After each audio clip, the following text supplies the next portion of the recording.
К другим темам. Накануне в Якутске подвели итоги весеннего паводка. Предварительный ущерб от стихии составляет 155 миллионов рублей. Об этом журналистам сообщил председатель Госкомитета по обеспечению безопасности и жизнедеятельности населения Юрий Зайцев. Сергей Алексеев продолжит. В этом году общий объем завоза грузов в Якутию составит порядка 3 миллионов тонн. Из них для проекта «Сила Сибири» завезут около 600 тысяч тонн грузов.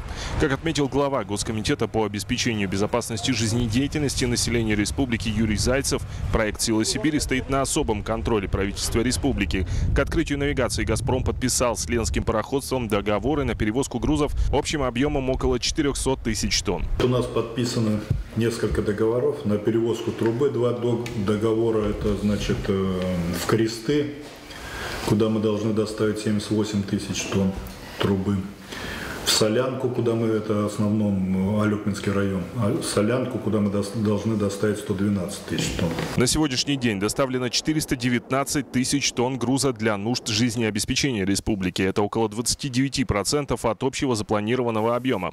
В целом отгрузка проходит с опережающим темпом. Этому способствует благоприятная обстановка на большинстве рек Якутии. Однако на реках Яна и Индигирка ситуация сложная. Там уровень воды остается до сих пор минимальным. Ну и кроме этого у нас, значит, на Индигирке стоит на мели пока 3 судна.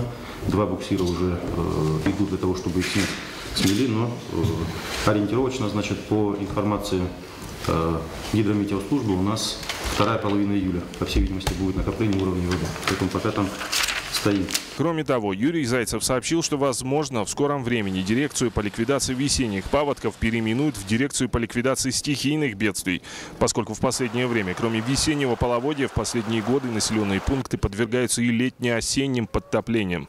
Последние 2-3 года, как все знаем, территории наших населенных пунктов подвергаются уже летне-осенними паводками. Поэтому, значит, здесь уже есть предложение, в дальнейшем мы его сейчас пока внешнем внутри себя, дирекцию по ликвидации весенних паводков, со временем переименовать уже в дирекцию по ликвидации стихийных бедствий, скорее всего. В этом году Министерство чрезвычайных ситуаций отметит 25-летие своей службы. Республиканский комитет по обеспечению безопасности жизнедеятельности населения тоже готовится к юбилейному мероприятию. В частности, в рамках этой даты запланирована презентация новой символики комитета. Сергей Алексеев, Василий Слепцов, НВК «Саха», Якутск.